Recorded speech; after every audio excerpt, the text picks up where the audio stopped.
Your mom. Your mom? Ignore me. What's going on, guys? My name is Sputnik, and today we're doing something a little bit special. Today we're going to be reacting to the most interesting scene in Steven Universe, and this is a video made by the channel James Woodall. I'm going to put the link to their channel down in the description below, so make sure to go show them support. But this came highly suggested from you guys, and I wanted to check out, some more Steven Universe stuff. Even though the main series is over for us, that doesn't mean our journey through the Steven Universe is over. So here we are. From what I can tell, I'm guessing it's going to be related to the Change Your Mind, the climax of Change Your Mind, the big white diamond scene. And honestly, I had a lot of, I always said the scene felt emotionally right, but I had a lot of questions or thoughts in my mind about like what happens verbatim in it, honestly, with the whole Steven versus Pink and the removing of the gem and whatnot. So it'll be great to get some analysis in and to really bounce some thoughts off of you guys who are watching as well, the people in the chat. Hello to all of you here. And hello to everyone that'll be watching this later in the main YouTube channel. Before we start, y'all, don't forget to like, comment, and subscribe. Check out the links in the description to become like one of these fantastic people listed here. Yeah, I'm still doing it, even though it's in this new format. Shout out to the Patreon satellite subscribers. Shout out to everybody that supports the channel. And is there anything else about to say but to hop into this video, y'all? Let's go. All right.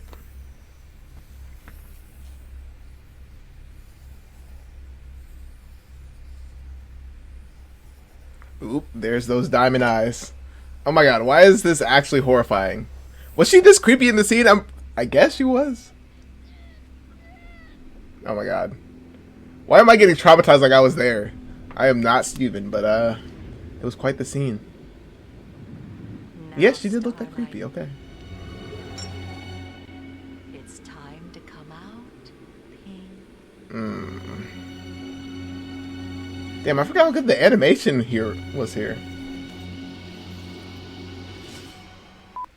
If you'd never seen Steven Universe before, you'd have no idea what this means. That makes sense. But if you have seen it, and since you're watching this video, I'm assuming you have, you'll know all about Steven and the Crystal Gems. Yeah, we about are the the Crystal villainous Gems. diamonds and the war against the gem homeworld. Indeed. You'd have seen. I'm gonna do a lot of pausing throughout this, but yeah. How do we feel about the whole argument in the fandom between the the gems are irredeemable? You're an irredeemable monster. The irredeemable monster aspect of them versus them being a metaphor just for like a dysfunctional family or whatever. I like the idea somewhat of them being redeemed, or not even, because it's not like the crystal gems forgave them, but I like the idea of them having been able to have not been killed off, because that's like not what the show is about. Everything up to this, the culminating moment of 5 seasons worth of Yeah, build. I always call it the climax of the And show, man. You'd also have no idea what it means. What do you mean? Uncertainty is an unusual emotion to strike at the climax of a story. Uncertainty is created by withholding information. But simply True. by the way setup and payoff works, the audience should have a pretty good idea where things are headed Yeah. when we're this close to the end. Honestly, I get what he's coming for, because like, yeah, with like a traditional movie like Star Wars or whatever, the good guy's gonna prevail. But honestly, when I was watching that scene, I'm like, is Pink gonna finally show up or whatever? I like that there was, yeah, so much uncertainty in the show up to that crucial last moment. God, I love the show. I don't really got any thoughts, but no one can redeem Rose. When you say nobody can redeem Rose, I don't know if I agree. Like, can you clarify what your thoughts, Kirby? What do you mean by redeem Rose? Because, there's that main argument people have that we saw her story backwards. We saw her character progression backwards, and how it's depicted through the information we get of her. So, of course, if we have we'll have a bad taste in our mouth, considering, what she did to Spinel and all that stuff like that. But I don't know. Yeah, exactly. Like, random guy says Rose was already redeemed. I see her in a, more, I see her where she came from when you look at the story plot-wise, not versus, like, emotionally. I don't know. I don't know if I'm clarifying my thoughts well enough. But we have this whole video to get through them. She seemed like a bad person at the end, but that's only because we saw her character arc backwards. Exactly, random guy. Thank you for putting it in better words than I could. I'm already loving this format, y'all. Let us resume. Like, maybe you don't know exactly how Luke is going to defeat the Emperor, but you do know that's what he needs to do. The good guy's gonna before win. The story ends. Indeed. And maybe you don't know Darth Vader will end up sacrificing himself True. to save Luke, but you'd probably sense it's about to happen shortly before it does. True. Because the story has already laid the groundwork to Yeah. justify it. They're like telegraphing I know it. there is good in you. You can't plant the setup without implying some notion of what the payoff will be. True. Like, we get the title of the episode was Change Your Mind, obviously, and within that, we get the idea that Steven's gonna have to find some way to change the White Diamond's mind or whatever. And honestly, yellow and blue alongside it. But yeah, I guess I wish I had given more theories for. Maybe if I go back and watch my reactions to before Change Your Mind, to the episodes before Change Your Mind, Escapism was it or whatever, I have more guesses, but I don't even think I had good guesses for what was happening. So I kind of agree. Let's see what the chat's saying. She caused all the problems in the show. Kirby, that's life, buddy. not being like, just get over it, bro. But like, we have a good story without the mistakes of the people in our past. Not to say that genocidal maniacs like the white, like the diamonds or whatever, deserve to exist in our world or the real world. But like, she made a damn good story. If Rose gave us one thing, she gave us a damn good story. Okay, and think of where she came from. Dysfunctional ass family. Like, I don't know. I see Rose as like a fully flourished. She maybe she didn't get to become a fully human in her mindset in her time, but I feel like we learned from her a lot, and I feel like she had a very human arc. I'll give her that. The movie was mostly made to make people not like Pink Diamond and Rose Quartz. Rebecca even said that. Yeah, I get it. Yeah, I think a good character. All my favorite characters are people that deal with a lot of conflict and are really messy. I'm a big Korra fan, obviously. I like, few people agreed with the direction they took Luke Skywalker's arc in The Last Jedi. I thought that was the most nuanced we really got from a character in Star Wars. And like, in like episode 3, you get Anakin just going like, "Oh, I'm evil now," like a switch is flipped. Versus with Luke, you get to see nuance through character. So I love a good nuanced character.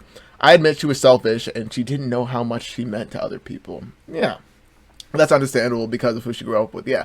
An amazing person one of the fantastic people on the Patreon left a comment saying as much, like emphasizing how much Rose was motivated by a lack of confidence and like sureness in herself or whatever, and how much she didn't realize she meant to other people, which was really hard to hear, but like, I'm sure when I go back and watch the series again, I'll see the elements of that there.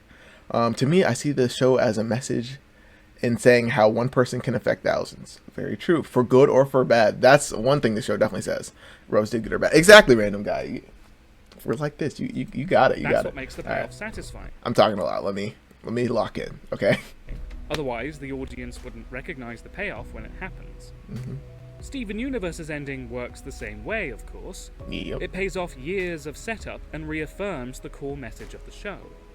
But in this scene, only moments before the show delivers its biggest payoff, it's genuinely uncertain what will happen next. True. Somehow, it manages to convince you that maybe, just maybe, the very opposite might be true. Indeed. The most interesting scene in Steven Universe. And you know what? This is a good essay. This is already amazing thesis, or at least just a setup, or intro to the essay. Because I'm already like, all right, this may be very well be the most interesting scene in Steven Universe. I guess we will see, guys. Let's continue. Yeah. God, White's design though. Oh my god. Oh my god, I'm forgetting how much I love this show, y'all. Oh lord. Change Your Mind is the Remembering how much I finale love it. for Steven Universe's 5th and final season. Indeed. Though it would be followed by Steven Universe the movie as the limited epilogue series Steven Universe Future. Steven As far as the Universe crew knew Future. when Change Your Mind went into production, it was to be the last ever episode. Yeah, I thought it was After a fantastic long ending, to and be honest. difficult struggle with the network, creator Rebecca Sugar had succeeded in featuring a same-sex wedding. Hell yeah. As a result, Steven Universe was pulled in international markets, and Cartoon Network decided not to renew. I had been told this would be the final pickup for us, and I campaigned for an additional 6 episodes on the end of the season in order to wrap up the story. There are some Damn. who say the finale feels rushed. Okay, so yeah, that makes sense to me.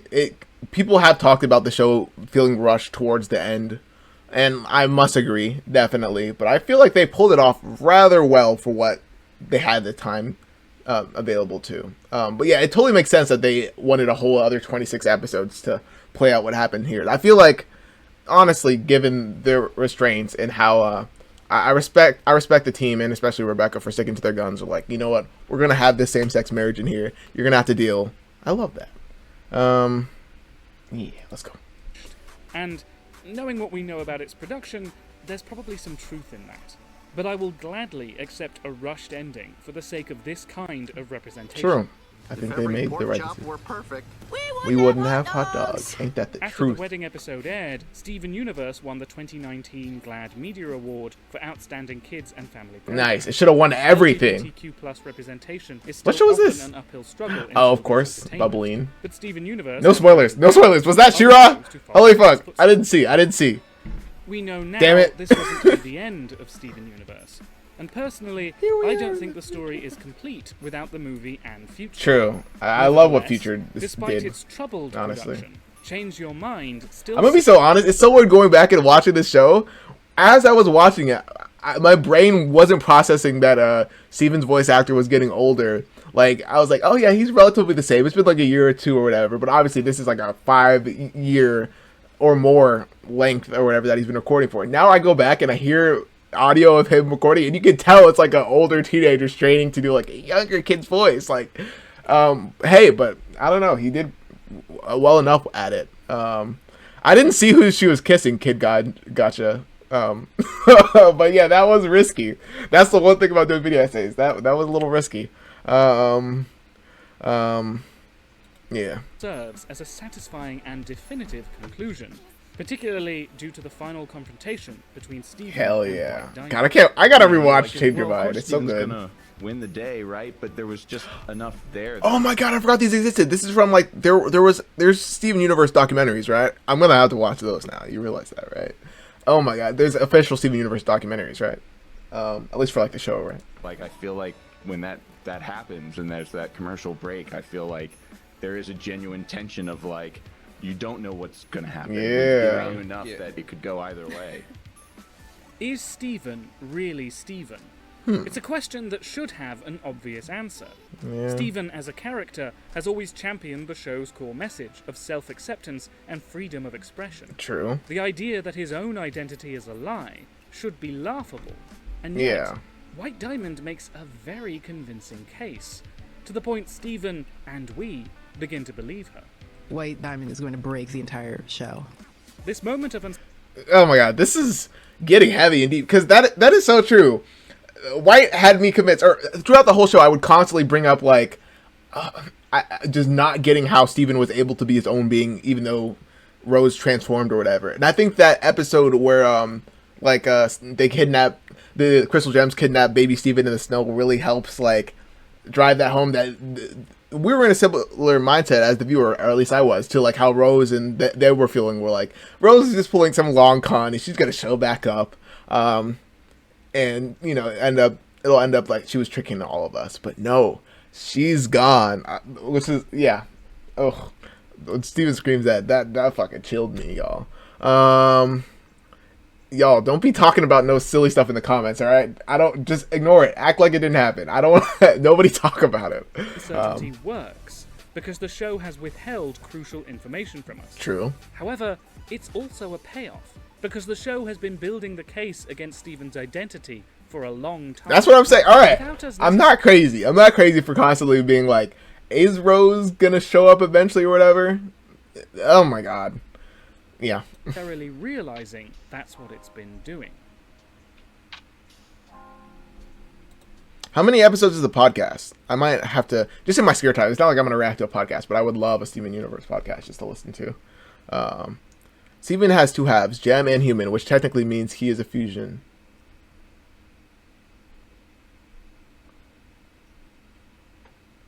Is that canon, Kid Gotcha? You just kind of broke my mind, because I'm not gonna lie, I've still had problems like contending with, or just fully wrapping my head around how Steven works or whatever. But when you put it like that, it makes sense, because we saw him unfused by his pink gem part and his human part at the climax. I don't know.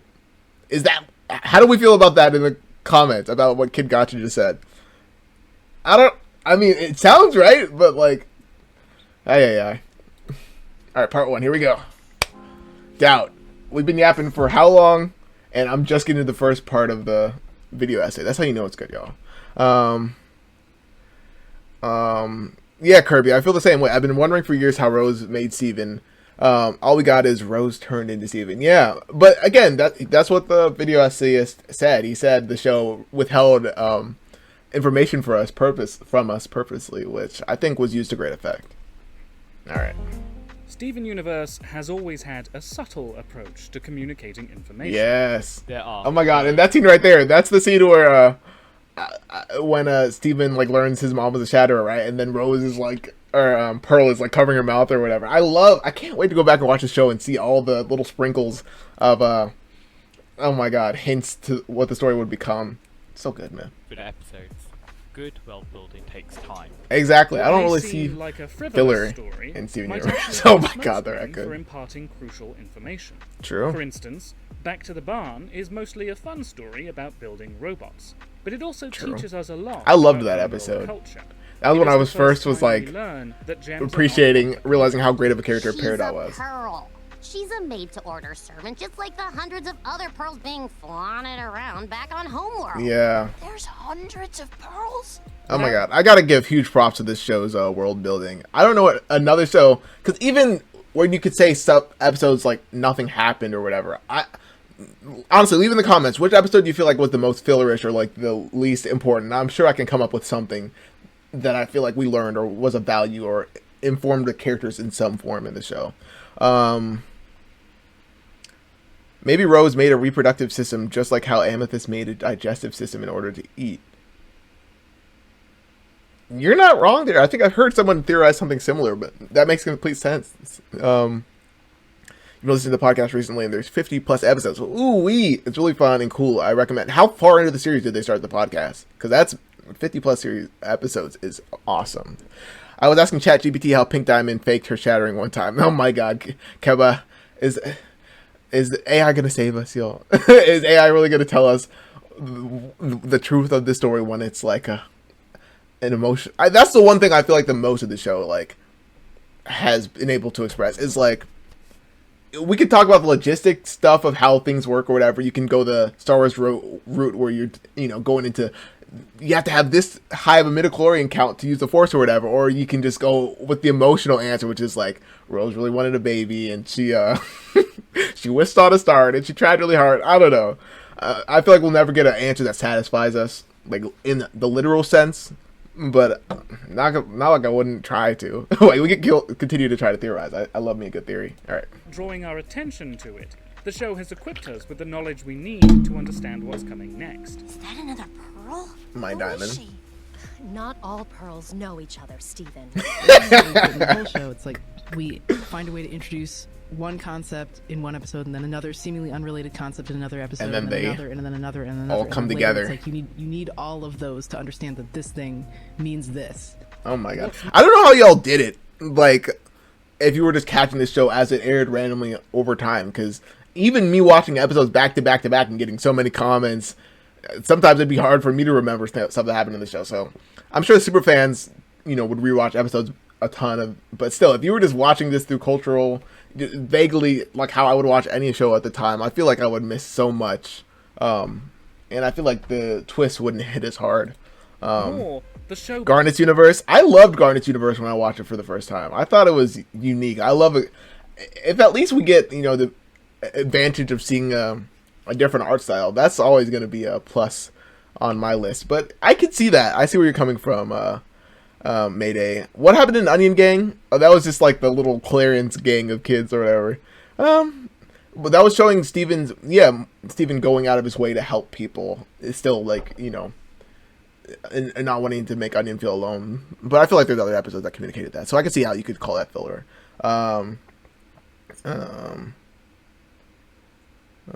Would a fusion of Jasper and Pearl be an opal? I have no idea, Kid Gotcha. I have no idea. I would love a chart of like all the fusions, so that'd be cool. If someone could send me it. All right, let's go. Buries crucial information into the background. Mm-hmm. Details in the environments, stray lines and actions, even flash frames in the animation give hints to things we haven't. Whoa. Some of the show's big flash frame. Yep. Oh my god. And you could somewhat get away. Like they kept the outline of Ruby and Sapphire vague enough that you could be like, oh, maybe that was a weird, smear animation error or whatever. Oh my god. Such a well thought out freaking show. Oh my goodness. Frames in the animation give hints to things we haven't been told yet. Some of the show's biggest reveals were deciphered ahead of time by observant fans. Yep. And that's by design. I knew it. Is always better than I didn't see that coming. True. It's a much more rewarding experience. Yeah, one of my buddies that I recommended to watch Steven Universe after I started. It's hilarious. He started watching it while I was in season 5-ish of the show or whatever, and he got through the whole show before I even started Steven Universe Future. Which killed me a little bit inside, but I was like, hey, I'm enjoying watching it slowly but surely. And he told me he theorized about Rose back in season 1, the Rose Pink reveal, which is I only theorized it a couple episodes earlier than it was revealed. Like some people are way more observant than I am sometimes. Yeah, let me resume. Even the notion that Pearl is not unique has been hinted at before. Pearl's name has, on occasion, been used as a common noun. My pearl. Some lost defective Pearl. I'm just a pearl. I'm useless on my own. As if she's an object, rather than an individual. True. Back to the Barn doesn't It's reveal like, this you're a fact to pearl, us, you're a so much peeps. as put into words something that was always there. True. The moment we hear it, it makes sense, because it connects to things we've already been shown, whether we True. notice them or not. In Change Your Mind, White Diamond does the same thing. What How makes her so? argument so convincing is that she's not telling us anything new, simply putting into words things that have been there for a very long time. Mm-hmm. I know why, Pink. You like surrounding yourself with inferior gems. What? You enable their terrible behavior so you can be the best of the worst. All right, I bet he needs to have an argument for that line, because that feels like just pure White Diamond projection, right? Like, yeah, that feels like projection to me. I don't see how that is exemplified through maybe through Rose's actions. Well, she's talking to Steven, viewing Steven as Rose, so I guess. But does Steven like have that kind of self-righteous streak to him, where he like feels like he's the best? He feels like he wants to help people, but I never saw through his actions that descriptor. What do y'all think, y'all? There was this format called the Steven Bomb format, where a batch of episodes were released, and there was a long period of a break when the new sets of episodes. Yeah, I feel like you have to for a show like this. You gotta release them all at once so people kind of get caught up to what's happening. I think Cartoon Network kind of ate with that, As for when the podcast started, the first episode was in 2017, so around halfway through season 4, I think. Okay, that sounds good to me, because starting the podcast all the way from back in season 1 would maybe not be as engaging, so it's cool to know that. White Diamond only gave Pink a colony because she knew she would fail. I believe it. I believe it. That's not true! And even if it is, even if it was, you're talking about my mom. You're not talking about me. Your mom. Your mom.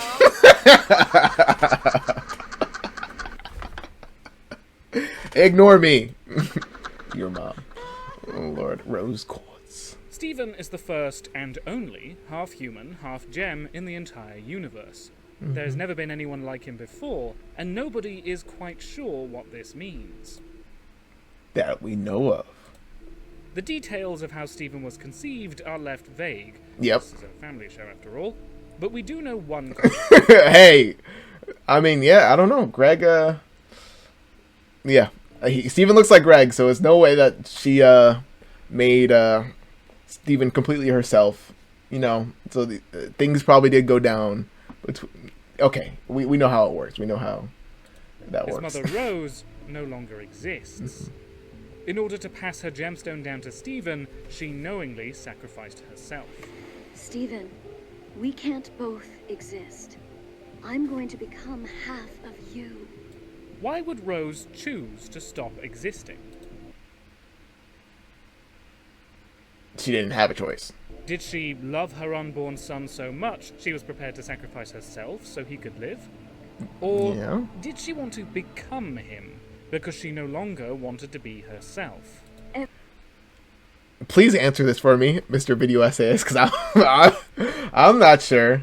Every moment you love being and obviously the show didn't answer it specifically for us, so. yourself. That's me. Loving you and loving being you. Because you're going to be something extraordinary. You're going to be a human being. What Rose is doing is outrageously selfless and outrageously selfish at the same time. And you can really read it both ways, and neither is untrue.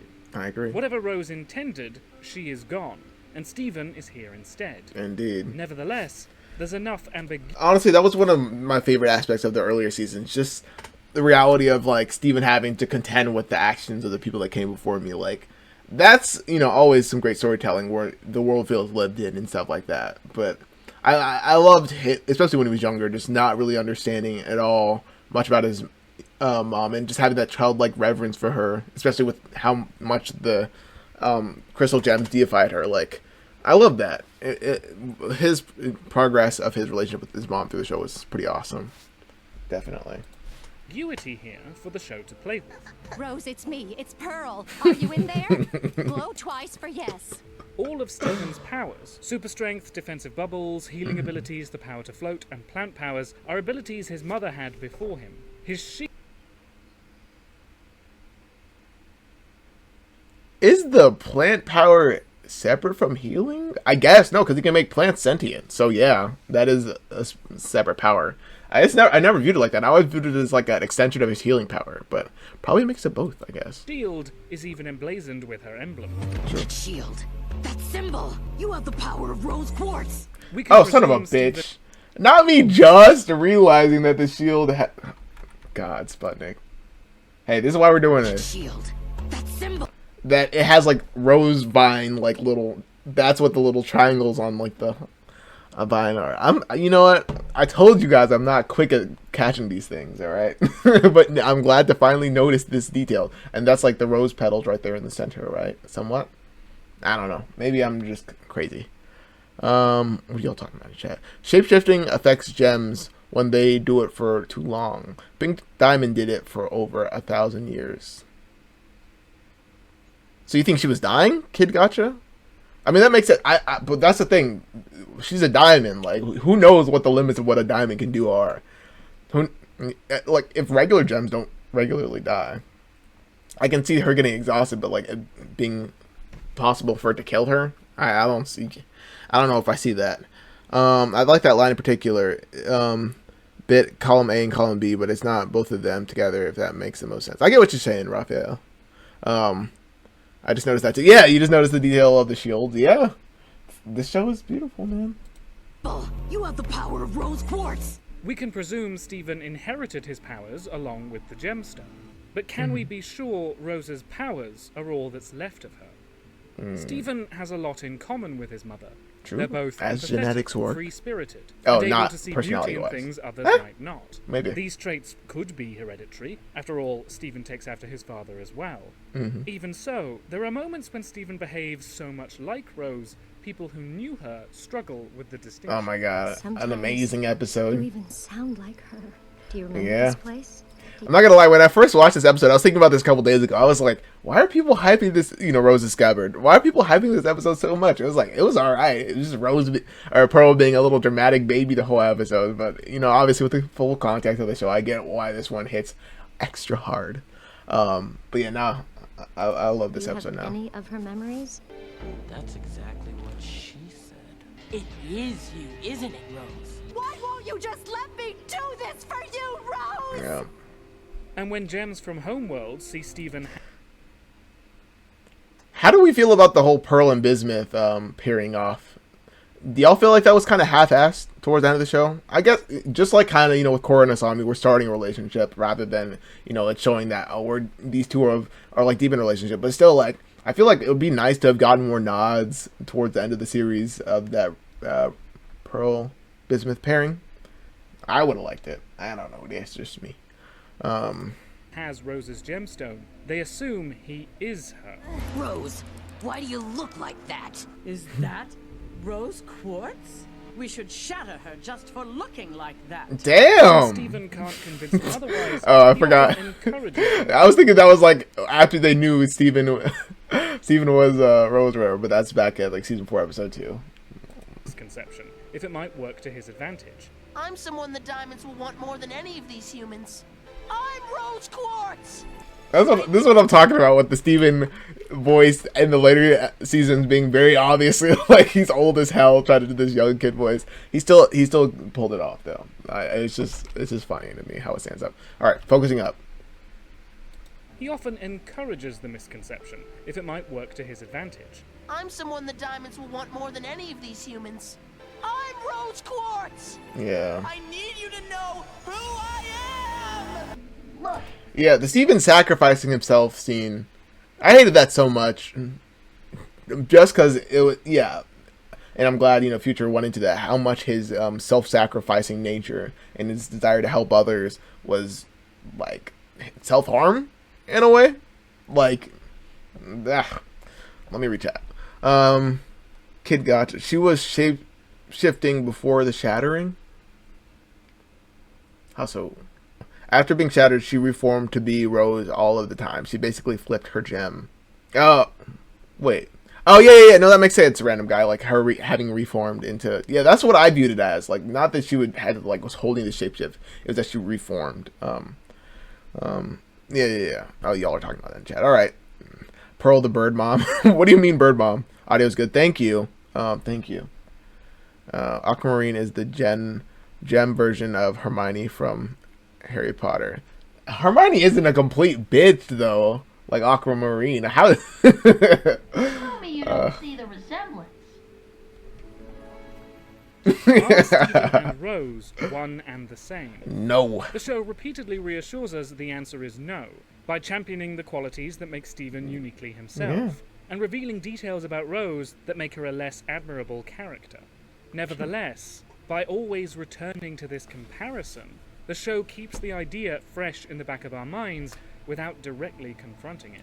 Yeah, it's a really layered discussion because, you know, it works on so many layers. It's like the base layer of, are you who you were in the past? If we're not even like making that definitive line between Stephen and Rose or whatever, we're saying like, can you change past your decisions in the past? And on the next level, if we are saying that, okay, Stephen is a whole new person within himself, it's that question of, am I my family's mistake? The people that made me, are those mistakes that have influenced and made the world before me? Does that shape me, or can I make my own story or whatever? So it works on multiple levels. I love this question that the story continuously asks us. Yeah. You became Rose Quartz to deceive your pathetic friends, and now you've improved on that because you're even deceiving yourself. Oh. You're wrong.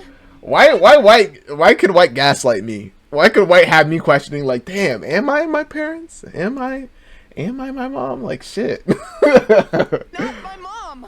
But don't you now we get why Rose had to fucking leave. She's a master manipulator. And that is the truth. Yeah, Rafael Navarro. I think I did see that video about the gems being like AI or like data or whatever. I liked that theory. Things about her that you couldn't possibly know. I've just been connecting with her. My powers, they help me connect to others. That's true. I'm not her. I'm His just empathy power. feeling her feelings. Stephen has been dreaming about his mother. Except they're not just dreams. We've seen this sort of thing before. The time he helped Kiki with her pizza-themed nightmare. Was that the first time we had this even dream powers or whatever? No, we got that as early as season 2 with the whole Malachite dream, right? Right? Or even earlier than that with the Super Watermelon Island. When was the first time we saw the dream powers? Yes. The times he's telepathically connected with the cluster. The time he possessed a watermelon. Yeah. So when he starts dreaming of Pink Diamond, it doesn't seem unusual. True. The only difference is, in the past, the people he's connected with have always been still alive. Yeah. When this first happened... But I think the whole Pink Diamond dreams, or whatever, what I loved so much about that is it was still framed, you know, when he was Devani, it was still framed through the characters and the people he connected with in the real world. We saw Mrs. Maheshwaran depicted as, was it white or was it yellow? I can't remember. But either, I think yellow or whatever. But I love that. I feel like that was not even so much that it was, you know, he wasn't just experiencing his mom's / his memories. It was him viewing his mother's memories through the lens of him as a new person. Happens, we don't yet know Pink Diamond and Rose Quartz are the same person. By the time we learn this, there are more pressing things to focus on. So we probably won't realize not the right hair away nightmare. the gem he connected with through these dreams was actually the gem that's part of him. But if we did focus on this, we might wonder if these dreams really were psychic visions, or actually memories. The fact Stephen doesn't remember being Rose has, so far, been the best evidence he is not her. True. Rose passed her gemstone and some of her powers on to me, but that's all. I don't have any of Pink or Rose's memories. Yet these dreams, whilst couched in surreal elements, clearly depict events from the past. One of the dreams even puts Stephen, whilst fused as Devani, in the place of Pink Diamond, acting out a conversation she had as if they are her. Yep. I'm just as just important yeah, as she you. was yellow. Then why don't you act like it, Pink? With each dream, Stephen learns things that turn out to be true upon waking, whether it's a security code for a computer or the culprit of a murder. True. A fake murder. That information must be coming from somewhere. Yeah. The show is very quick to contextualize these dreams in terms we already understand. Yeah, When Stephen dreamed of Blue Diamond, it was because she was nearby. So they suggest when he dreams of Pink Diamond, it's because he falls asleep in places she's been. I'm having diamond dreams again. But why now? Why here? What if they're close? Why else would you see them? God, I forgot how much this show was just like had a million questions while I was watching it. Aye. Stephen! Even though Pink is not literally nearby, it makes enough sense that we accept it. Yeah. Stephen is experiencing some sort of clairvoyance triggered by his environment. Not something he's done before, but not a huge leap either. Yeah, because we get the whole power crawl throughout the series of Stephen unlocking more power, so it's like, and he's, you know, has the empathy power, so it's like, of course, maybe he's learning more about Pink or whatever. Yeah. Also, do y'all like Pink's design? It's all right to me. Like, Rose is definitely a little bit more of a fan of, but Pink's, compared to the other Diamonds designs, I'm like, I feel like all theirs are kind of better than Pink's. But hey, Pink is supposed to be like insecure and kind of bratty and childlike. So, all right, what are y'all saying in chat? There's different shades of Pinks. There's different aspects of Rose. That is true. Yeah, Rose is. I'm sure there's a million different like sayings and metaphors that are used with the word Rose that could be used to highlight the multifacets of her or whatever. Like, what is it? All the different petals of a rose and stuff like that. What's up, Ari? I think Rose still exists. She is just far back in the gem, like how Pearl has other pearls in her gem. You think so, Raven? But I'm saying that's why this show like hits like so deep, because it's like when you say that, it's similar to someone saying like, all your ancestors live within you, whether that's from a religious sense, a spiritual sense, or that even like an evolutionary sense, like all the instincts or whatever that led to your ancestors surviving live within you. So like, who's to say you're not just like your ancestors or an extension of them? Like, it's so good, man. It works on so many levels. Ugh. I need some more philosophy Steven Universe videos, because this is awesome. I had the luck to meet Rebecca and Ian recently. Awesome. And it was so cool to see them explain their writing process for Steven Universe. Where did you meet them, Captain Toad? That is awesome that you were able to experience that. And do you have any insights of their writing process that you'd like to share with the class? I'd love to hear anything that you took home from that. I love the Diamond Days arc so much. I think think it's such a compelling theme, and the way they use dreams and memory flashbacks was really creative and effective. Definitely. I love that. I have vivid dreams, but they're always very much in the context of my own life. Like, I don't think I've ever dreamt being another person. I don't know if you guys have or whatever, so it's cool. But again, with Steven, when they frame it through, him always learning about his new powers and understanding his powers better, I like that. Just like the power call has you thinking, like, I guess this is something he can do versus, or is this coming from Rose? So many questions. Pink looks like a little girl at her birthday party. Yep. Pink's design is meant to be based off of Jester's outfit. Damn, I'm pretty sure that shows her entertainment and innocence. Definitely. Don't get me wrong. There's amazing character design, and it's like when he's. Let me not say that sentence out loud. I do not have a rewind button. It's like when you see somebody in a more true version of themselves. That's what I view the Rose design versus Pink design. Like, her being forced to fit into a body, whether you can view that as like a trans allegory. I mean, the whole story is a trans allegory, so you have that there or whatever. But when you see somebody when they transition in Rose versus when you see someone as Pink, like, Rose feels more true to who she is in her soul to me. But yeah, great character design all around. Rose still existing would defeat the purpose of Change Your Mind. She's gone for good. I'm saying Captain Toad. That's how I was feeling. But also, I just love seeing the shades of gray to this discussion, though. Pretty much everyone in the show has some input on the story. I love that. That's a great idea of writing. To take your inspiration from multiple sources. It is good to have like that auteur like driving vision for a whether it's a movie or a show or something like that. But I think a lot of great things happen when you take many different people's ideas and bring it into a project. I had some input on the story. It was incredibly collaborative process. Yeah, writers, storyboarders, and even voice actors were all able to pitch in. Ooh, that makes sense. That makes sense because the story really feels like it was influenced by a lot of people's personal experiences. Definitely.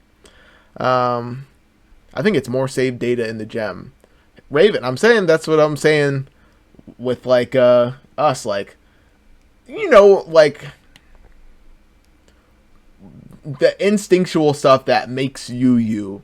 Like, let me give an example. Like how you, maybe it's the thing you do more of a kid, like, but whether you choose to step on the cracks or whatever, or around when you're walking on the sideway or stuff like that. That's unconscious stuff that, drives you or whatever. That somebody could say, oh, if your grandparents looking like you, oh, your mother acted the exact same way or something like that. Like, that's where the interesting aspects of this discussion of what makes you and what makes you an individual versus your family line. That stuff is fun. I don't know. It's very nuanced. However, if we re-examine these dreams, having learned Pink's true identity, we realise Pink was literally nearby. Mm-hmm. These visions may still have been prompted by Steven's environment, but It's a shorter leap if they're coming from Steven's gemstone. And if the memories are in there... when you talk about Steven's gem being, like, Steven being a fusion and his gem being part of his body, whatever, it's also like when, the whole discussion of epigenetics, when people say your egg existed in your mother's body when your mother was still in your grandmother's body. So it's like what physically happened to even your grandmother can affect you unconsciously, or affect the instincts or the way your body works or whatever. It kind of parallels what y'all were talking about in chat about how Rose, or what he's talking about in the video basically here too. Might mean Rose is in there too. Isn't it obvious? Even though you've embedded yourself in that human child, your light can't help shining through. You know you're in there. You've known it all along. Stop cowering inside your gem. You can hide from yourself, but you can't hide from me, Pink. We've seen how gem physiology is different to humans. We've seen that when they're fatally wounded, their bodies vanish into their gemstones to heal. So this section is called objectification, and what I'm guessing, the direction he's going is that literally what I was just talking about. This video is flowing so well. I'm loving it so far. But just talking about how, you know, the parallel between a gem and your body, and like how you're influenced, your psychological makeup is influenced by, you know, the way your body physically reacts to stuff, whether you have a disorder and all these different things or whatever. Yeah. Let me pause. Let me see where he's going before I make some positive theories. Forming by placing their gemstone inside a bubble or embedding it inside an object. And in that second case, we've seen how the object in question will sort of become the gem's body. When I you were forgot stuck in about the wall, this. was the house like your body? We've seen. I forgot how crazy that episode was. The horror house episode. Many objects that appear to use gemstones as a power source, imbuing them with supernatural properties. Why am I guess it's because this was more of a feature of the earlier seasons, but I like low-key forgot this happened. That's insane. In the Pyramid Temple. When its gemstone is removed, the entire temple vanishes. That's the prism. That's the temple from Save the Light, y'all. It's all coming together. Like a gem's body would. Okay, that's great. Anyway, I fixed the mirror. And with Lapis in the didn't mirror. Tell me it's like a Did we see this happen in the latter seasons? Could there be a planet gem, a sentient gem planet? That'd be cool. What if that was like the source of where all the gems came from? We saw it with Lapis Lazuli, who was embedded inside a mirror for thousands of years. You three knew I was in. Kid Gotcha. Gems are made up of their gem, which means the rest of their body is just light.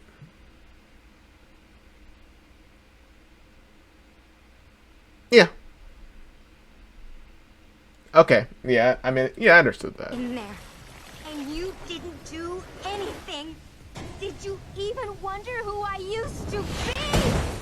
Lapis, as a character, is mainly used to explore themes of overcoming trauma. Indeed. In ways that are both healthy and unhealthy. Meet Morps. Nevertheless, she also serves to remind us of this idea, that a gem can be trapped inside an object whilst remaining self-aware. The mirror is when we actually introduced that concept that a gem could be trapped inside of an object, and then later we're saying, well, Steven could also be that object, and Steven pulling Lapis out of the mirror. I mean, in the earliest days, it was just sort of like, how can we start to get people to ask this question? Is this character trapped inside our lead? Right. Why did I not even put that together? That they were like hinting at is no. I mean, I did put that together, but I mean, like physically, that Rose was, or at least the spirit of Pink was trapped in Steven. We just see them working mutually throughout the series, so I didn't view it through that trapped mindset. But that's interesting. What about creating a way for him to tap into her, inside of him, to be able to get that connection? We all argued about that pretty explosively because any shred of her being there would make his body like Lapis's mirror. It would mean that he's a prison that's trapping her inside of him. Yeah. We only ever see gems embedded in inanimate objects. Thus, we don't immediately make the connection that the same logic might apply to living creatures, and might apply to Steven. But alright, does this mean we can get animal fusions? I've always wanted to see if people, like, if Steven confused with Lion, or like what an animal fusion would look like. That would be badass. Also, there's a whole consent aspect to it, which I get, but it would be so cool if they had animal fusion. What are y'all talking about in chat? If you were to gem, which gem would you be and why? I'm not sure what gem I would be. I like the idea of Moonstone, because I think that's one of the June. I don't even know how birthstones and all that shit works, if I'm honest. But I think Moonstone is one of them for June, and that's when my birthday is. So probably that has to do with space. Bye, Spinel. Adios. Yeah, I'll make this into a video and post it on the main channel, so you'll be able to watch it normally. Apparently at convention, Zach was asked to swear in the Steven Universe voice, and he couldn't do it. Years later, during Season of the Future, he said, "Oh yeah, Teen Steven would cuss." Yeah, I mean, Teen Steven did rap. We did get to see. Oh, that wasn't even Teen Steven. That was regular pre-teen Steven when he was like 13-ish or whatever in the Steven Universe and those rap Pearl Rap series. So, but yeah, even then it was very wholesome, corny raps. Gem furries. There would be gem furries if we had gems IRL.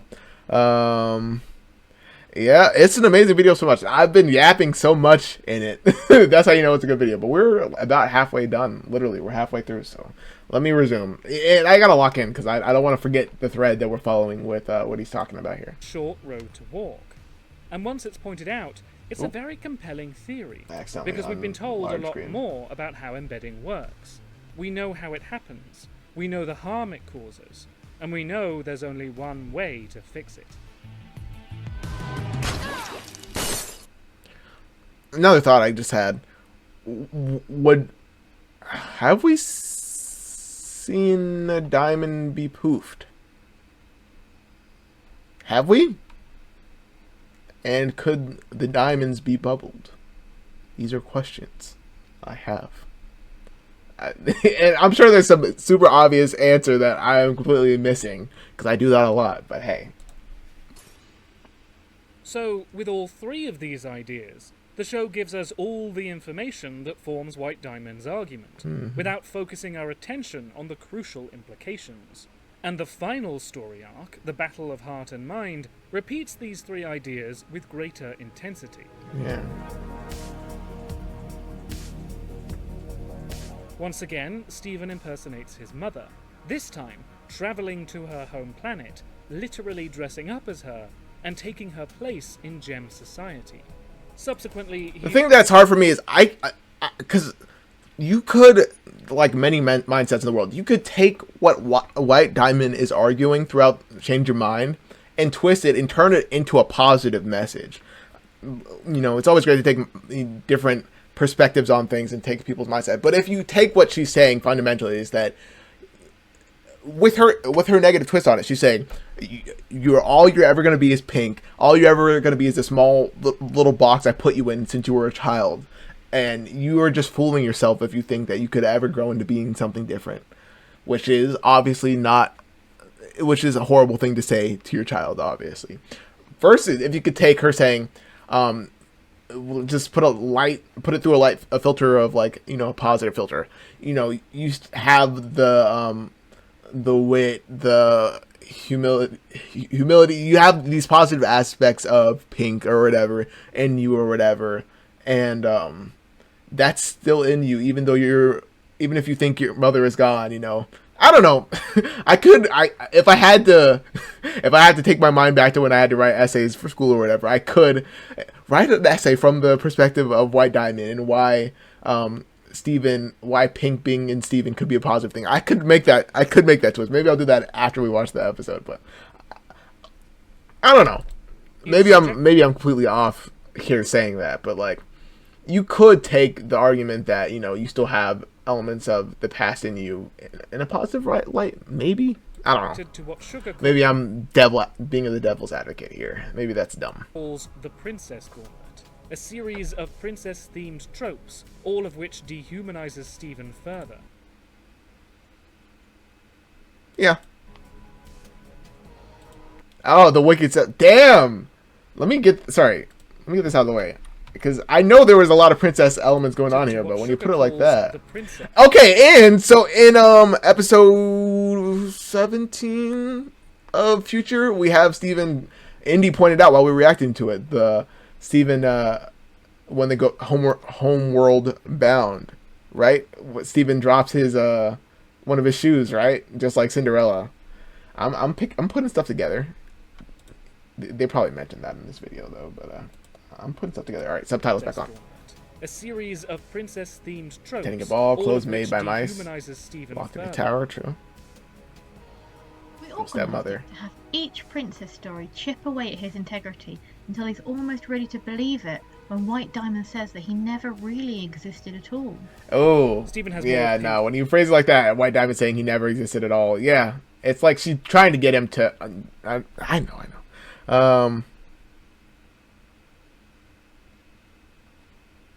Yeah, Patra, I get what you're saying. White Diamond definitely thinks what she's saying is positive, in that what she's saying is true and what is meant to be. So definitely, yeah.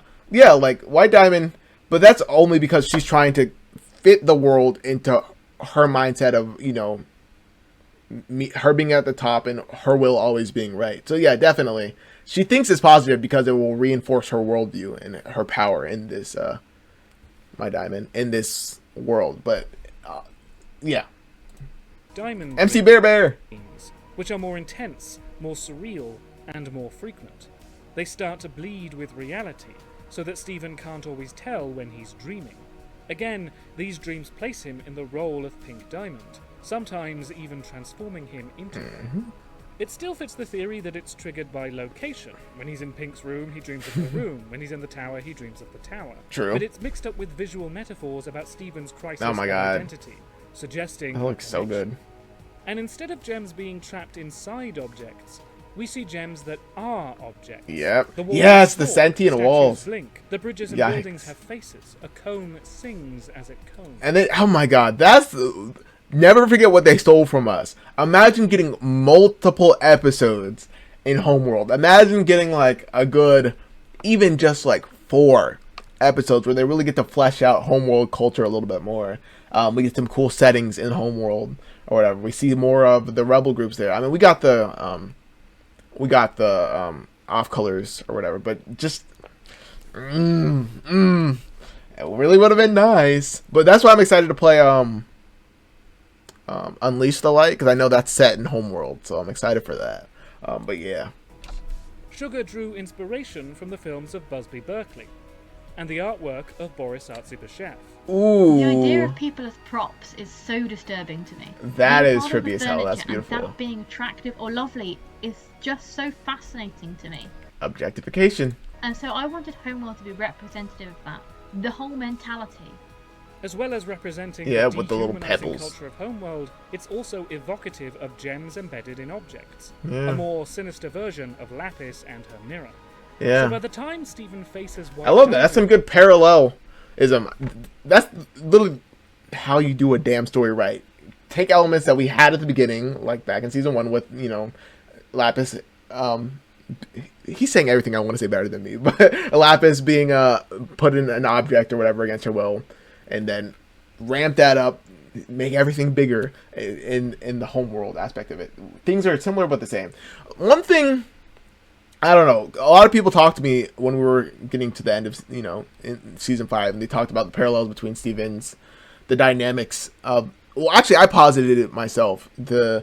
I posited a parallel between our Crystal Gems group and the Diamond family unit or whatever. I don't think it can be directly made between them or whatever. Like, maybe Pearl is like blue, but I can't see Amethyst like yellow and Garnet like white. I tried to make the comparison, but I don't know if it's that direct of a comparison. But I do see that they tried to, especially in future, highlight that Steven still had somewhat of those negative feelings towards the Crystal Gems that Pink probably had to her family unit. And all these ideas are very fresh, in their most ghoulish forms. We don't need much convincing, because we're already some way towards joining the dots for ourselves. Now, Starlight, this has gone on long enough. Yeesh. Actually, But ultimately, it all boils down to one question. What happens when Stephen is separated from his gemstone? They both Steve. It's similar to the question of what would happen if he were mortally wounded. We know gems can't die, but Stephen is flesh and blood. He bruises, he bleeds, and he ages. Presumably, he can die. His family certainly believe he can. It's possible he might be able to regenerate, like a gem, but the only way to know for sure would be to kill him and see what happens. Which suggests it's a question that will never be answered. What the hell is this episode from? The Dead Steven? And was that the Uncle Grandpa episode? Where was that from? Or one of the Dream episodes. Gotta be, right? Removing a gem's gemstone produces the same effect as wounding them, so we might assume this would also kill Stephen, and therefore isn't worth thinking about. Except, on 2 occasions, the show invites us to do just that. Tried to stab my boy. What? No! Please don't take my gem! Wait, what even happened to me? The first time it's just a joke. It doesn't imply an answer, nor does it raise the expectation there will be an answer, but it puts the question in the viewer's mind, and it points out what it is we don't know. So when the question is raised again, we're fully aware of the ambiguity. Yeah. The second time is a little more involved. Yeah, Three I was Gems talking and a about this Baby episode is earlier. A flashback episode, exploring how the crystal gems came to understand that Rose is now Stephen. To begin with, each has a different theory. Amethyst, a skilled shapeshifter herself, believes Rose has shapeshifted into Stephen. Garnet, a permanent fusion of Ruby and Sapphire, believes Stephen is a form of fusion between Greg and Rose. Yeah, that's what I thought. That was like towards the beginning of the series. I thought like it was like a new evolution in fusion or whatever, like that Stephen was in some way, or like Rose was still there in some form of fusion between them. But things just got more complex as the story continued. What are y'all saying in chat? I'm pretty sure there was meant to be a whole season on Homeworld, right? Hibiscus tea, that would have been amazing if we got that. Blue Diamond has a toothbrush. Yeah, good for her. She I mean, you polish stone, you polish gems. It makes sense she'd polish her teeth. Also, the memory of Pink Pearl watching Pink Diamond juggling also depicts her kind of juggling these rules that she has to play rather than Pink just having fun and being herself. Yeah, it's a great metaphor there. That's true. Her being like the jester. Because it's great because you can view someone with that role of the jester, of somebody who is the goofball, the what is the saying, whatever, the loudest person in the room is usually the loneliest person in the room or something like that. Like, yeah, someone that has to be that glue in a system to bring the laughs, to deflate the tension and all this stuff like that. That is a hard ass role to hold or whatever. I feel like I play that at times in my life, and it can seem like you're just able to make everything fun and happy or whatever, but you usually are gluing together a broken system in a sense. So yeah, that juggling metaphor is great there. So when Steven went to visit Yellow Diamond in the steam room, she was basically sweating off her essence that is used to make gems of her court. Yeah, the sweating thing I understood. Yeah, that was from the episode where Steven gets his his Juno powers, and can't get to the big donut. Okay, that was him imagining what'll happen when he was like his slow falling powers. I remember that. Yeah, I remember that episode. And Pearl, who was infatuated with Rose... The cool kids are a direct translation of the crystal gems. How so? I like what you're cooking. You're cooking, but I don't know if I can. Sour cream. Who would sour cream be? He's like the artsy one, but they all play music or whatever. Tell me who is a parallel to who, Ari. I like your idea. Clings to the belief that Rose is still alive inside her gemstone. Look, we can all see her. She's right there. She just can't reform because she has this baby around her. They all make good points, and we needed to set up all these possibilities in order to eventually reveal how he truly works. Though we still learn nothing about what would happen, it implies the result would be catastrophic. I know you're in there. I can let you out. Pearl is actually crazy for this. Multiple times Steven has had a pair of white hands, skinny hands, tried to clutch his diamond. I can't. Oh my god, Zach making the baby noises is kind of cursed. I'm sorry. Listen to that one more time, y'all. I can't. I'm sorry, I'll force y'all to listen to that. I can't. Then quickly tells us the answer to this question is not what matters. This isn't about Rose. From now on, everything has to be about Stephen.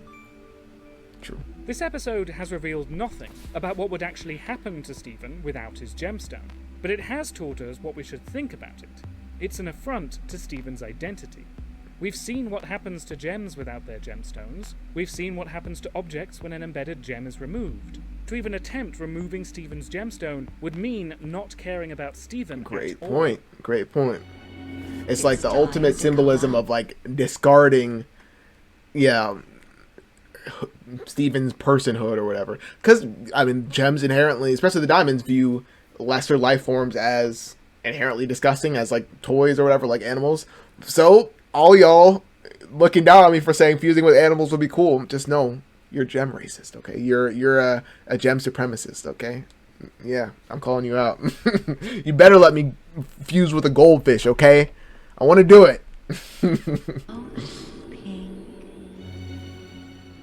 White diamond and identity. Ooh, love all these. I didn't point it out as I was watching, but I love the intertitle screens or whatever. Is that what you call them? It's the oh yeah, because they're title screens, but they're in between. I'm gonna respond to everyone in chat, but I'm also gonna take a leak real quick. Sputnik will be right back. Sorry, I told you I'd be right back. Oh my goodness, I gotta say I'm loving doing this.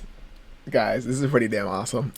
Being able to go over a video with you guys, get all your ideas and whatnot.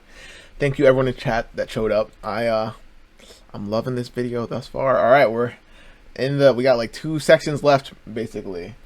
The White Diamond and Identity and Perfect Steven and a couple extra outro. Yeah. All right, let us resume. It's not just that White Diamond doesn't believe in Steven's identity. She doesn't believe in Thank you, Patra. Identity. You can check out the video in my music playlist. It's the Goodbye Steven Universe video if you just want to watch it on its own. She sees all gems as her. She sees herself in all gems and judges them as she would judge herself. She believes she is everyone, which is why she speaks for everyone. Yeah, and it's like she takes aspects of what a good ruler you'd want in a good ruler, but it's yeah, she's just very narcissistic in nature because like she just treats she holds herself to a high standard, which is nice, but she treats everybody like shit because she expects them to be as perfect and as pure as her. She's a great character though, truly a great final antagonist for this series. As for me, because Steven sees everyone as redeemable, and she sees everyone as discardable and as fallible. Yeah. I'm certain I don't need you. After all, I'm every color of the light. But you're a part of me, the part I always have to repress. Damn. The truth is, oh my god, I had to rewatch the whole scene on its own. But the way she's like so like coddling and so, oh, you're so dumb and you don't realize it. Oh, you silly little goose. Like, fantastic performance by, I'm sorry I forget the actress's name, but White Diamond 8 down. White Diamond doesn't have an identity of her own. She's not even a whole person. She's only defined by what she's not, by what she looks down on. Which is true for a lot of people with narcissistic personality disorder, for sure. Sugar devised the 4 diamonds to represent parts of a single body. Ooh, my head is in the way. Move, Sputnik. Let me move my head. I gotta see. The super ego, the id. Explain some more. I like your words. Mine Funny is me. white at the top of the hierarchy. Yeah. Pink diamond is the id. Because when I was thinking about this idea beforehand, just like a week or 2 ago, I was thinking about, you know, the imagery of the whole family unit, Megazord being or whatever. I always viewed it as just like White Diamond being like the one in control, obviously, and the head and the face of the whole family. Her 2 daughters being the enforcers of her will or whatever, and kind of what I was talking about earlier with you know, Pink the Jester personality having to hold the family up through her doing all the physical labor of you know, keeping them happy and making them interested and happy or whatever. Let me move back with over. white at the top of the hierarchy. Pink diamond is the id, No, representing damn it. pure impulse and desire. There we go. Yellow and blue are the ego, mediating the id through action or emotion. Yeah. And white is the super ego. Wait, no, I'm not even paying attention. I gotta actually hear that again. Yellow. Pink diamond is the id, representing pure impulse and desire.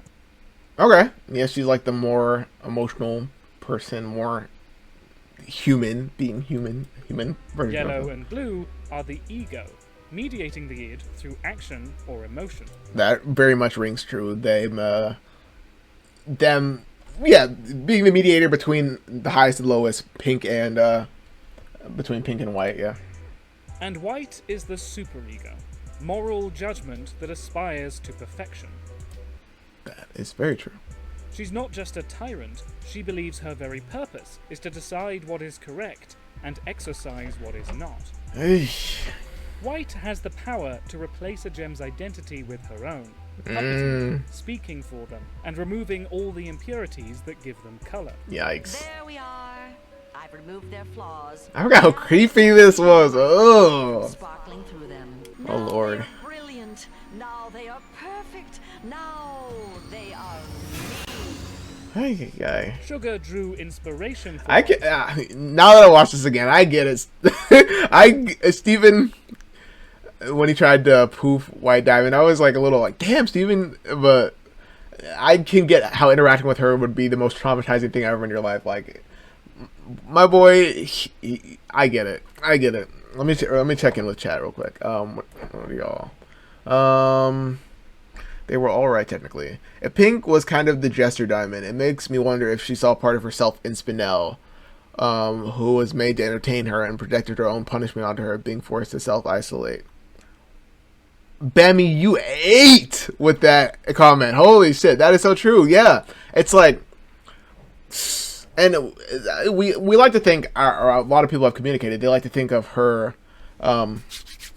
Pink did it unknowingly just because she didn't know how much Spinel valued her or whatever. But a lot of the ways that we, treat others is how, especially when we identify with our parts of ourselves in others or whatever, we can unconsciously treat them how we treat those parts of ourselves. So that is. Can I pin comments? Let me. I can't pin. Damn, I wish I could pin that. You win. You win commenting. You are the winner of commenting. You are my elite employee. One second. I really want to pin that comment. 1 second, gang. Let me pin it. Damn, I wish I could. No. You win. Shush. You win commenting. You are the winner of commenting. You are my elite employee. 1 second. I really want to. All right. This part is definitely getting edited out of the full video. Let me pin this comment. All that work. All right, you're pinned. Congrats. All right, let me continue the comments. But I might be looking in way too much. I mean, never apologize. It is always that deep. Literally, if you think like that, just like randomly, continue thinking like that. Buck is Garnet. Okay. Jenny is Wait, no. Let me actually think. Buck is Garnet. Yeah, silent, but pensive and always comes through with the gems. Okay. Jenny is Amethyst. I guess the pizza girl, probably. She's has more of like a strong personality. I could see that. Sour cream is Pearl.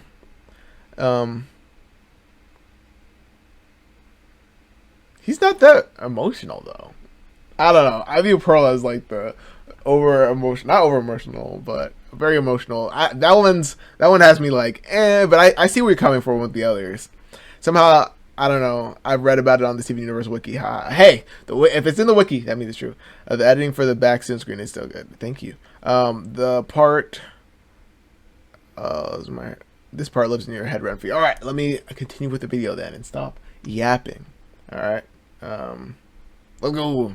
From a 1940s Disney short commissioned by Kotex titled The Story of Menstruation. Okay. But don't let it get you down. Oh, wait. No, what's the setup for this? Sorry. They are Sugar drew inspiration for White from a 1940s Disney short commissioned by Kotex titled The Story of Menstruation. Okay. But don't let it get you down. Yeah, a lot of the White stuff and the stuff with the diamonds, especially from the movie, gives me the 1940s kind of vibe through like the animation and like Hollywood live action style in elements of it. Down.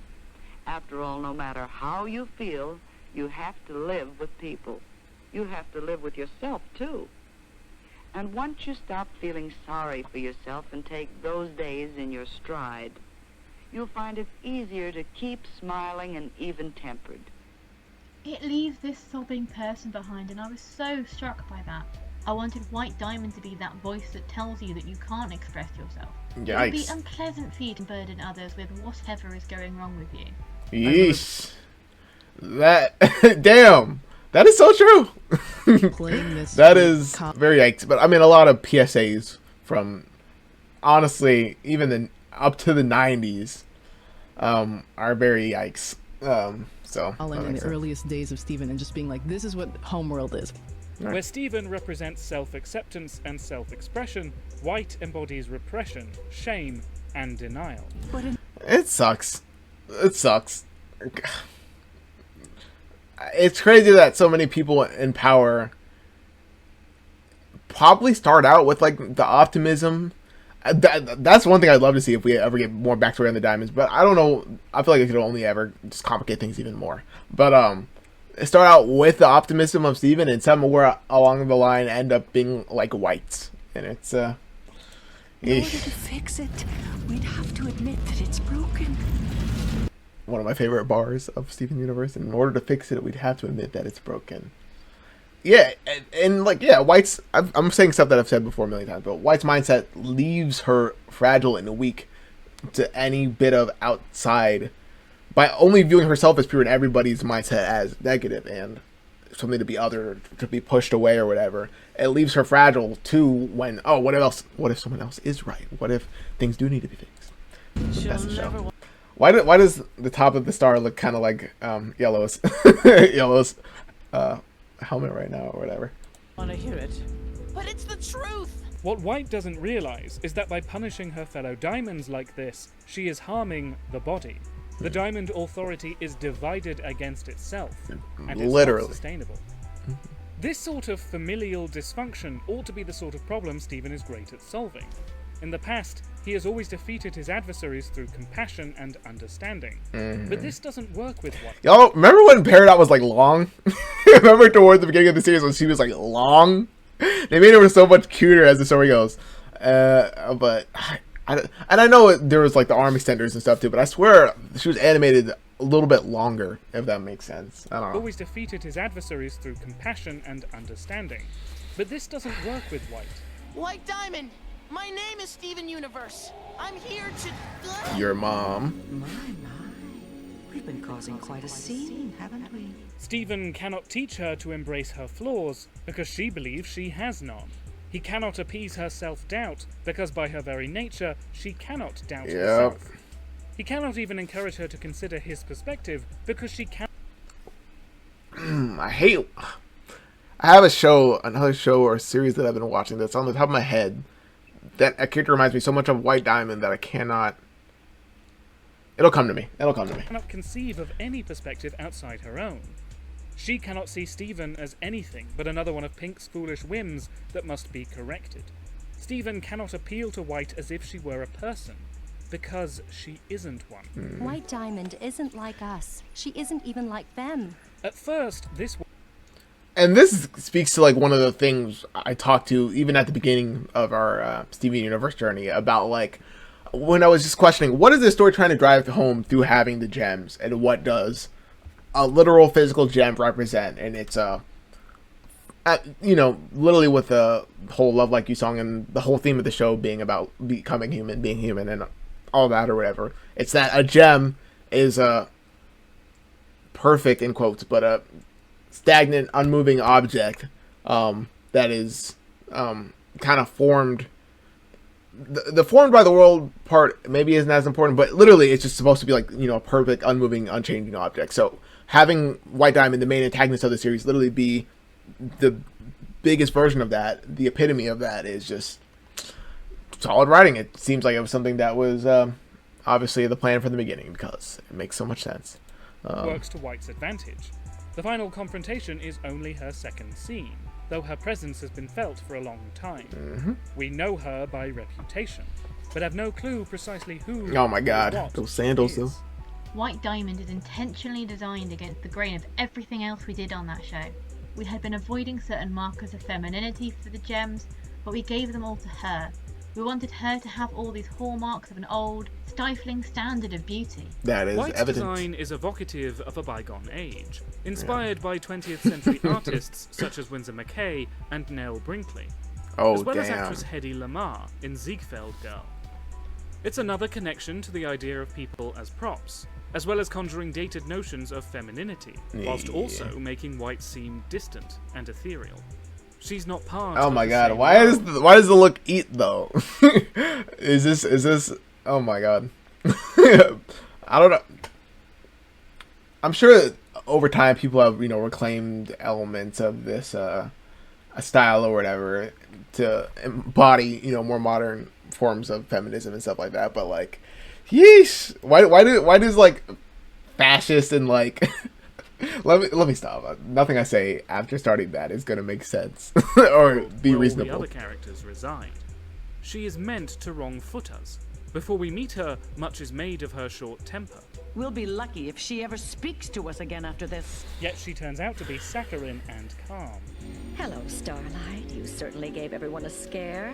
They're all just thrilled to see you safe and sound. When she meets Stephen, she's not surprised to see him. Or rather, she doesn't seem to see him at all. Yeah. Welcome home, Pink. In Sugar's master timeline of the show's history, it's noted that White... Oh my god. We don't have the time to go through this right now, but let me just read one random thing.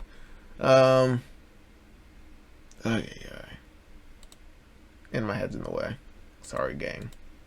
I gotta see some of this.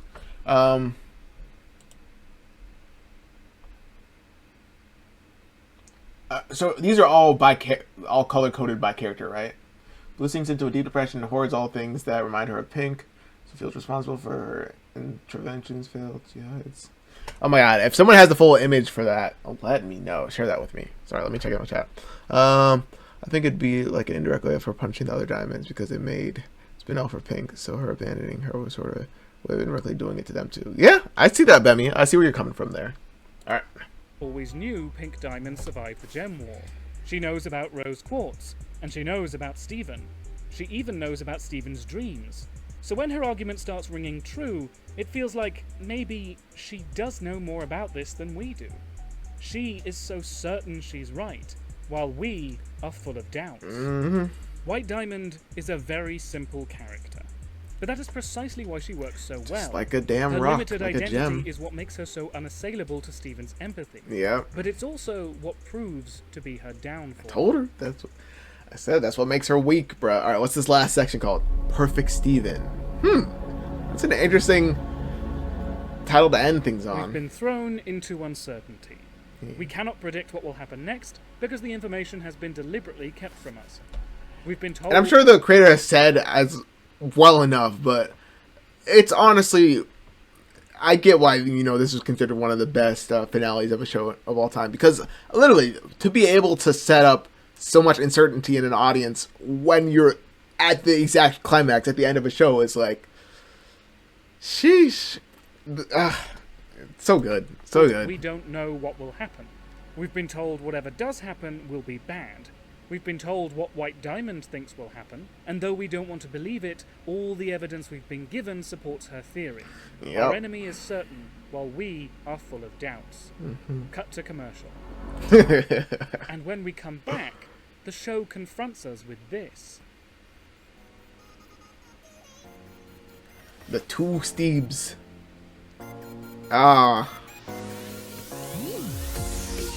Yeah. What? No. What does that remind me of? What is... God. I gotta be able to remember one reference. I'm trying to pause it here. Them showing, Pink's form first or whatever to make us... trick us for a second to think, oh, man. Oh, like the villain was right or whatever. Oh, yeah. It's just like, freaking Avatar. When, his fight against Ozai. Your spirit must be unbendable or whatever. Like, right when, Aang is becoming, like, fully red, just for that second when, like, it looks like he's fully gonna be overtaken by, Ozai's negative spirit, and then it, like, bounces back, like, Hellstorm. Very much same emotional beats hitting there between those series. Tell me I'm wrong. Tell me I'm wrong. Right?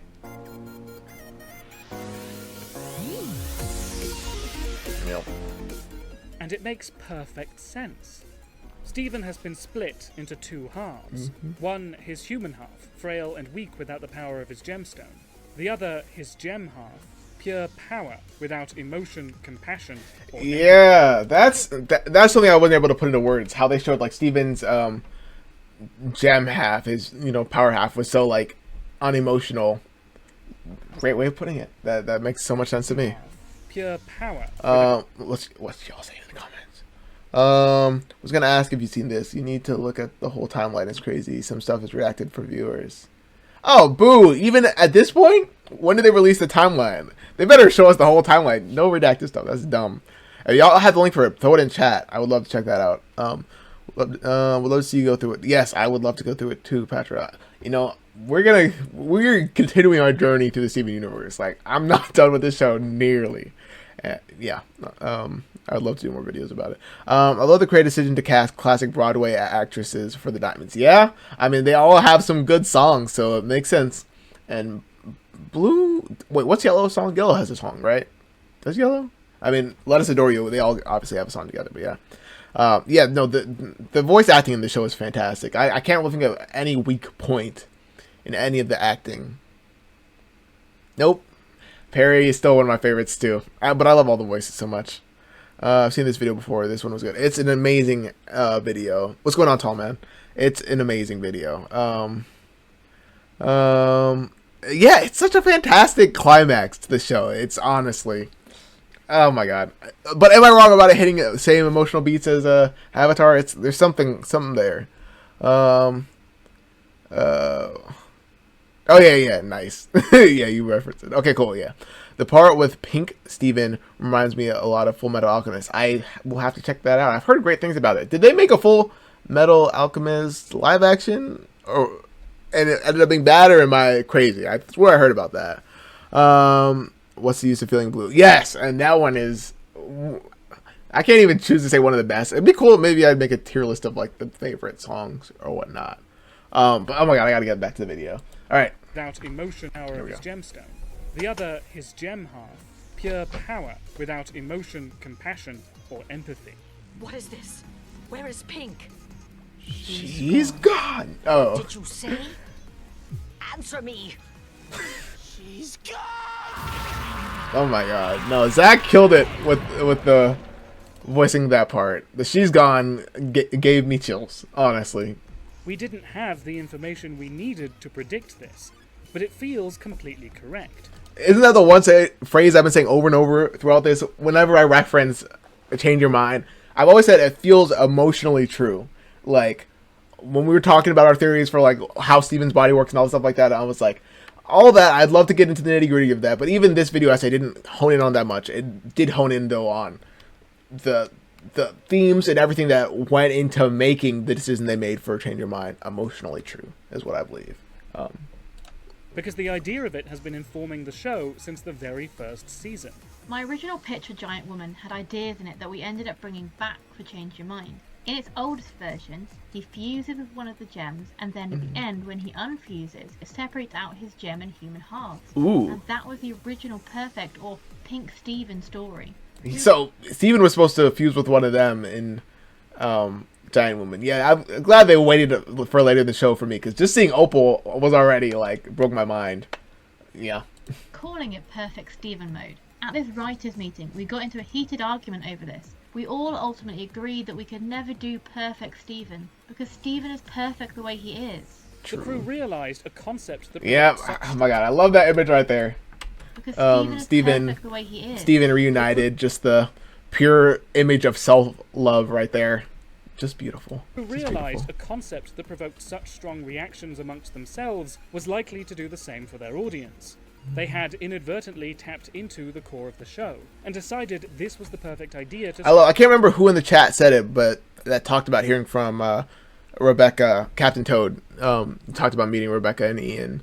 I'm hearing their process for making the show is getting input from all different storyboard artists, everyone that worked on the show, all different fields on the show. And it comes through so well, because I know so many decisions in the show were driven through what will emotionally gut you the most, and that was very evident. All right, what's going on in the chat? I think their original anime series diverged from the manga because they caught up when they made Full Metal Alchemist Brotherhood. That follows the story more closely and considered much better. Okay, okay. I'll check it out if you recommend it. I'll definitely give that one a shot. How long is it though? But I'll definitely give it a shot. Song tier list would be fun, right? I love the detail of every time there's impact on the ground around Steven, it's always in the shape of his gem. No way. Let me see it. Strong reaction even amongst themselves was likely to do somewhat. The Somewhat. Concept that provoked such strong reactions amongst them. Yeah. Yeah. I can kind of see what you're going for.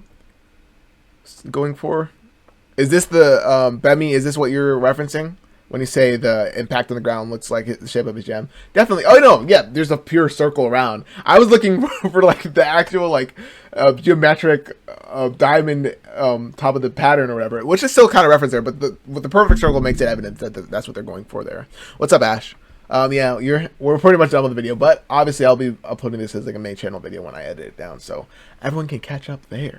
The fact that Steven didn't fuse with any of the gems until the end of the 3rd season hit so much harder with Smokey Quartz. Indeed, yeah, I love Smokey. It's they pace things very well with this show. It sucks that right at the end is when they had to ramp it up, but I still think they killed it no matter what. They worked with what they had. Full Metal Alchemist Brotherhood is fantastic. It's very long. The story's cool. If you like Steven Universe anime, you probably love it. Alright, I gotta give it a shot now. That's high praise. I'll write it down. Still, once I get off stream, I always forget. My mind goes blank, so... FMA Brotherhood. Watch that one then, okay? Brotherhood, not the original. Alright, let's finish off this amazing video. Themselves was likely to do the same for their audience. They had inadvertently tapped into the core of the show, and decided this was the perfect idea to structure their story around. This was when they began feeding in ideas that played with this ambiguity, to feed the doubts that would eventually form White Diamond's attack on Steven's identity, knowing how viscerally wrong that suggestion felt. Yeah. Part of what we ended up doing was plotting everything out, so we were introducing one concept at a time, instead of putting them all in one place, and this was just the biggest one. But it's very true to that original idea, which is that Steven wants the human part of himself, even if it would slow him down, or even I mean, because it's what makes him. That's what Rose wanted from the beginning, him to be able to be human, man. And we see in future what some of the tough parts of being human, but I still love that this is the journey they chose for Steven. And I really do feel like Future is the perfect kind of coda for the series, because Steven did go through an insane amount of trauma throughout this series, so I'm glad that they were able to show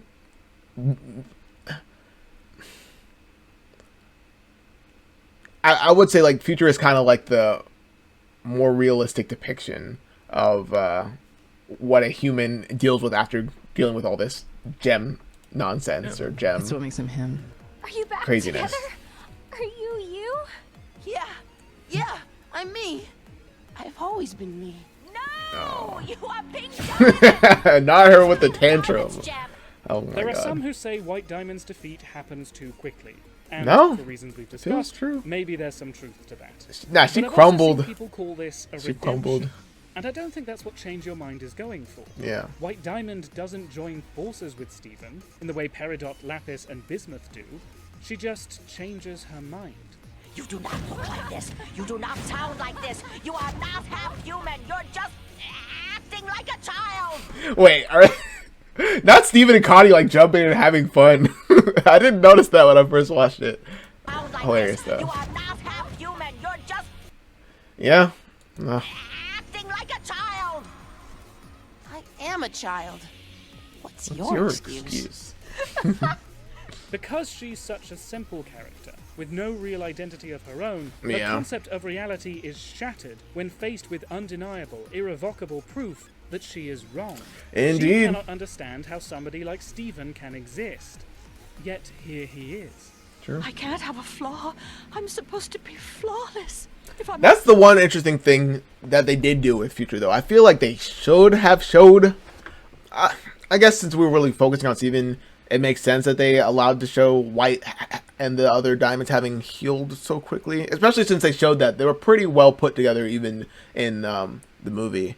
But I feel like it would have been interesting to see White build herself back up in a sense, but we're not centering the diamonds in the show. I get that.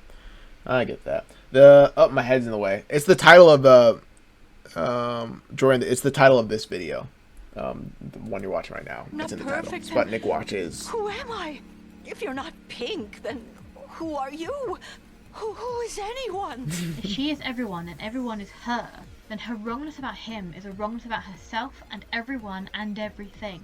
Ultimately, her identity is so fragile and she's so poorly differentiated that Stephen is able to defeat her by existing.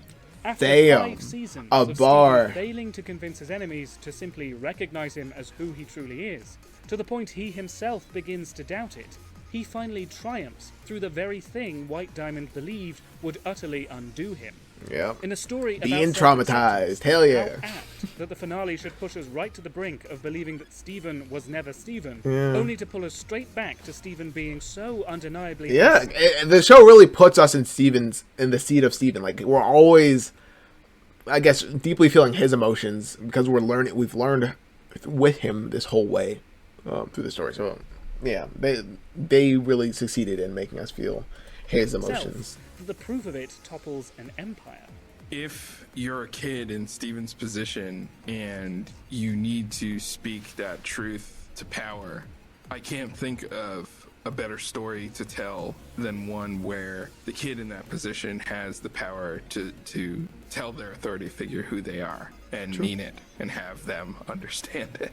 Yeah. To me, that's where the whole trans allegory, LGBTQ allegory comes through really heavily with it's kind of like wish fulfillment for obviously a bunch of queer kids that probably never had that moment where they're able to be like, I know who the fuck I am to their authority figure in their life or whatever. So that's what the story really eats. I must say. I kind of love that. That's just really special about the scene. Uncertainty is a difficult emotion to strike at the culmination of your story. It relies on withholding information, the very opposite of what makes a satisfying payoff.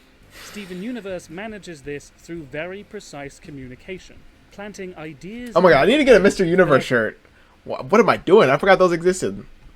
I gotta get a Mr. Universe shirt. Not this one, the one that's hanging up in Lion's Steven Mane. Universe manages this through very... Also, alright, so this frame right here. What makes a satisfying payoff.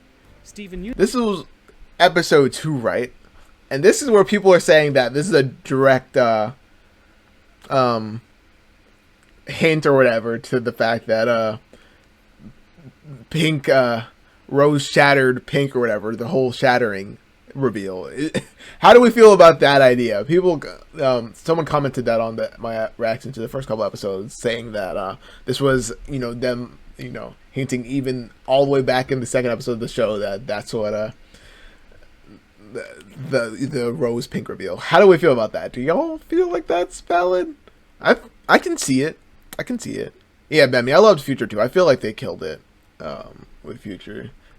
I always want things to be longer, but with what we got, I'm fine with it, honestly. Alright, let's resume. Universe manages this through very precise communication, planting ideas in your head that are related to a crucial detail, without actually saying what that crucial detail is. This is, put simply, genius plotting. I'm glad this wasn't the end of Steven Universe, but if it had been, I think I would have been okay with that. Even though fate conspired to change Sugar and the Crewniverse's plans, they knew exactly what they wanted to say, and how to say it. Indeed. The show succeeds because, from the very beginning, it has been completely confident in its own identity. That is what makes it a real gem. Finishing with the pun. Thanks for watching. If you enjoyed the video, please like, share, and subscribe. Props. And if you're interested in how it was Props. made, there's an exclusive video on my Patreon about how I edit to music. Yeah, that's one thing that was sticking out to me. Fantastic editing and great music choices, I must say, for this video. Everybody right now, go check out James Woodall's channel. They obviously have earned a subscription from me.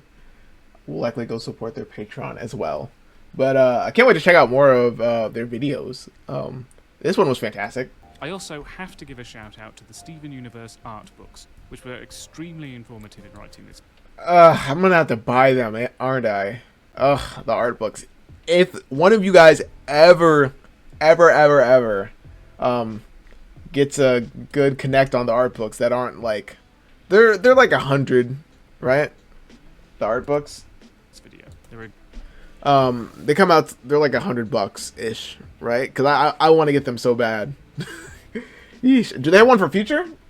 Or is it just for the original series? Probably. Great insight into how the show was made. If you're a fan, I cannot recommend them enough. I'm not sponsored or anything. I genuinely love these books. Wait. All right. Next to those two. I'm gonna have to buy those. Either way, fantastic video, and it really was. Hey, if I were a teacher grading this video essay, grading the essay, that's an A+ from me, y'all. Because they provided so much great support for why that is the most interesting scene. I mean, if it's the climax of the whole series, of course it's gonna be like the crux of the series. Of course it's gonna be really important, but they really did posit that like all the bits of lore and world building were really building up to that biggest sticking point, the big emotional question of, is Steven or is Steven Pink Diamond still or whatever? And yeah, and also what happens if Steven's gem is separated from his his body. I loved it.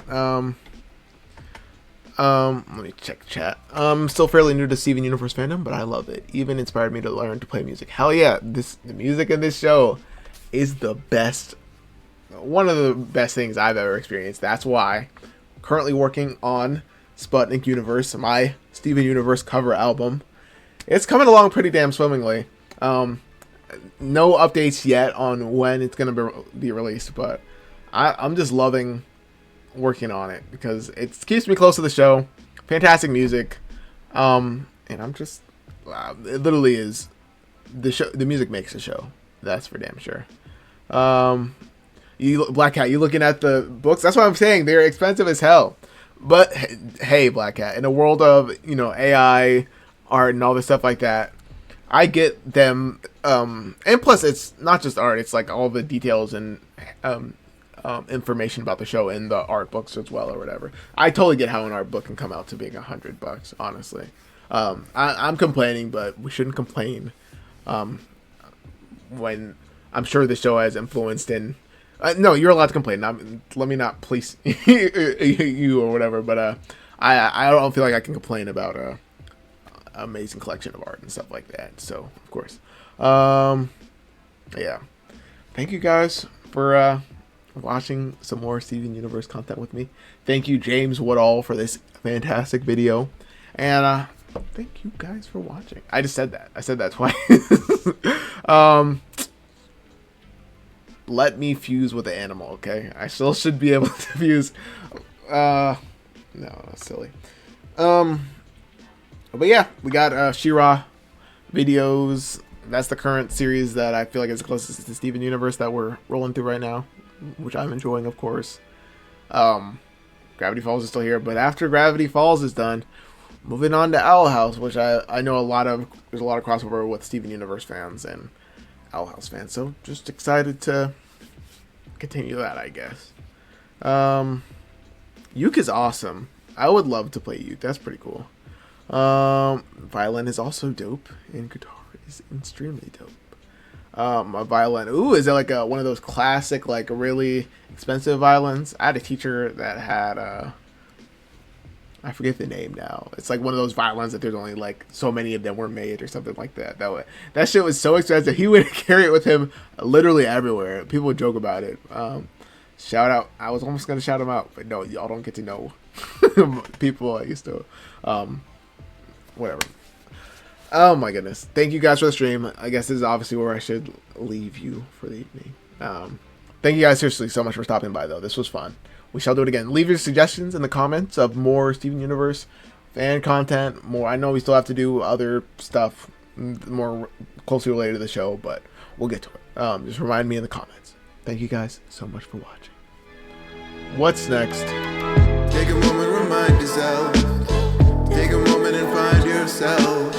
Take a moment and ask yourself, this is how we fall apart. But it's not, it's not, and it's okay. I had to do the stand-up what's next, but I'm not obviously going to stand up. I had to click the stream end.